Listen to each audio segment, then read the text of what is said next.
रहेगी। बहुत शुक्रिया आपका इन तमाम जानकारियों के लिए। देखिए, केंद्र की मोदी सरकार ने पाकिस्तान की पोल खोलने की पूरी तैयारी कर ली है, लिहाजा शनिवार देर रात 59 सदस्यों वाले डेलीगेशन की घोषणा की गई। इस डेलीगेशन में 51 नेता और 8 राजदूत को शामिल किया गया है। यह डेलीगेशन यूएनएससी के सदस्य देशों का दौरा करेगा और वहां ऑपरेशन सिंदूर और पाकिस्तान प्रायोजित आतंकवाद पर भारत का रुख रखेगा। डेलीगेशन में बिहार के 4 सांसद हैं, 3 एनडीए के और 1 महागठबंधन का। एक रिपोर्ट।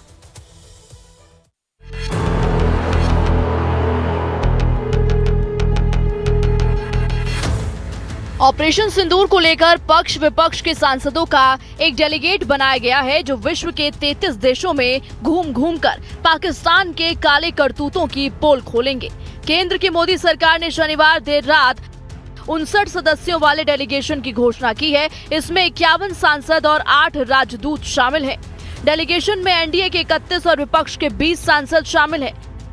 ये डेलीगेशन दुनिया के बड़े देशों, खासकर संयुक्त राष्ट्र सुरक्षा परिषद यानी यूएनएससी के सदस्य देशों का दौरा करेगा। वहां ऑपरेशन सिंदूर और पाकिस्तान प्रायोजित आतंकवाद पर भारत का रुख रखेगा।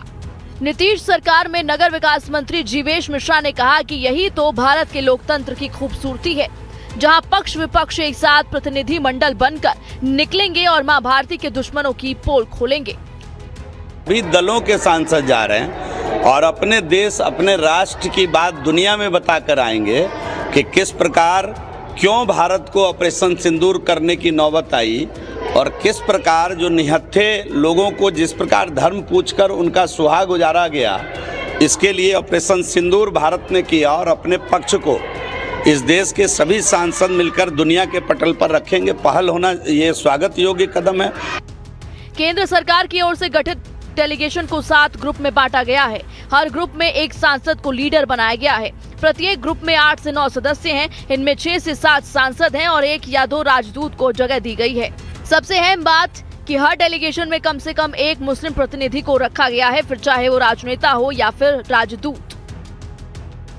मेरे लिए एक गर्व का विषय है, मेरे लिए एक प्रिविलेज का विषय है कि मुझे ये मौका मिला है मेरे देश को रिप्रेजेंट करने के लिए, इंडिया को रिप्रेजेंट करने के लिए।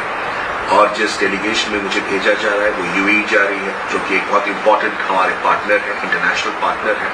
और 3 अफ्रीकन कंट्रीज जो कि साउथ साउथ कोऑपरेशन और ग्लोबल साउथ के कनेक्ट में है और भारत के लिए बहुत इंपॉर्टेंट है। और विशेषकर ये एक मौका है और एक बहुत पावरफुल सॉफ्ट पावर का डिप्लोमेटिक इनिशिएटिव है देश का, जहां पर भले ही हम भिन्न भिन्न पॉलिटिकल पार्टी से आए, डिफरेंट आइडियोलॉजी से आए, पर जब देश की बात आती है हम सारे सांसद एक हैं। भारत पाकिस्तान स्पॉन्सर टेररिज्म का एक बहुत बड़ा विक्टिम रहा है और हम और आप बल्कि पूरा देश देख रहा है कि बरसों से हम लोग पाकिस्तान स्पॉन्सर टेररिज्म के शिकार रहे हैं।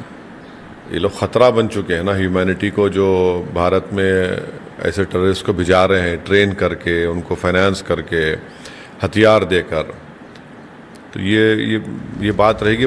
विदेश जाने वाले डेलीगेशन में बिहार के 5 सांसदों को शामिल किया गया है, जिनमें से एनडीए के 4 सांसद हैं और महागठबंधन से 1 सांसद हैं। एनडीए सांसदों में शामिल हैं पटना से बीजेपी सांसद रविशंकर प्रसाद, छपरा से बीजेपी सांसद राजीव प्रताप रूडी, समस्तीपुर से एलजेपीआर सांसद शांभवी चौधरी और जेडीयू के राज्यसभा सांसद संजय झा। वहीं महागठबंधन में से लालू यादव के करीबी और आरजेडी के राज्यसभा सांसद प्रेमचंद गुप्ता को ग्रुप 6 के डेलीगेशन में शामिल किया गया है, जो डीएमके सांसद कनिमोझी के नेतृत्व में स्पेन, ग्रीस, स्लोवेनिया, लताविया और रूस का दौरा करेंगे। बिहार विधानसभा के नेता प्रतिपक्ष तेजस्वी यादव ने प्रेमचंद गुप्ता के शामिल होने पर खुशी जताई। वहीं बीजेपी सहित जेडीयू ने भी मोदी सरकार के इस कदम की सराहना की। अब देखिए, इसमें ऑल पार्टी के लोगों को जो है, हम लोगों को सूचना मिली, हम लोगों के दल से भी एक प्रतिनिधि जो है वो जाएंगे, एक टीम में जाएंगे, अलग अलग टीम बन रहा है, तो अपने पक्ष को रखेंगे लोग मजबूत। देखिए, भारत सरकार का बहुत अच्छा निर्णय है। 7 डेलीगेशन जा रहा है, जिसके अंदर सारे सांसद हैं, सब दल के सांसद हैं और 7 ग्रुप में दुनिया के अन्य देशों में जाकर पूरी तरह जहां पर भी दुनिया के जो देश हैं उसमें बताएंगे कि कैसे हमने ऑपरेशन सिंदूर को सफलता से अंजाम दिया। ये भी बताएंगे कि पाकिस्तान किस तरह आतंकवाद को पालता पोसता है ये सारी बातें पूरी दुनिया में जाएगी, भारत का पक्ष रखा जाएगा। एक अच्छा कदम है, इसके लिए मोदी सरकार को बहुत बधाई। कांग्रेस के दिए 4 नामों में से सिर्फ एक को चुना। दरअसल कांग्रेस ने डेलीगेशन के लिए केंद्र को 4 कांग्रेस नेताओं के नाम दिए थे। पहला था कांग्रेस के विदेश प्रभारी और पूर्व केंद्रीय मंत्री आनंद शर्मा। दूसरा था लोकसभा में कांग्रेस के उपनेता गौरव गोगोई। तीसरा नाम था राज्यसभा सांसद सैयद नसीर हुसैन और चौथा नाम था सांसद अमरिंदर सिंह राजा वडिंग। लेकिन केंद्र ने केवल आनंद शर्मा को ही डेलीगेशन में शामिल किया। वहीं कांग्रेस सांसद शशि थरूर को मोदी सरकार ने खुद से चुना, जो कांग्रेस को नागवार गुजरा। इरादा इनका तो बहुत अच्छा नहीं है, पॉलिटिक्स करना इरादा है।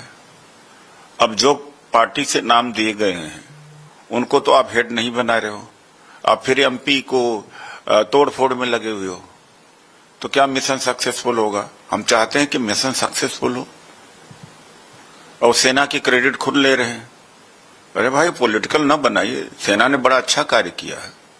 और दूसरी बात है कि श्रीमान जयशंकर कैसे विदेश मंत्री हैं कि पाकिस्तान को पहले खबर कर दिया कि हम हमला करने वाले हैं, रिस्क में पूरे आर्मी को डाल दिया हमें। ऑपरेशन सिंदूर पर सियासत तो हो ही रही है। अब मोदी सरकार की ओर से गठित डेलीगेशन को लेकर भी सियासत शुरू हो चुकी है। अब बात निकली है तो दूर तलक जाएगी। लाइव टाइम्स के लिए मोतिहारी से रंजीत कुमार के साथ ब्यूरो रिपोर्ट।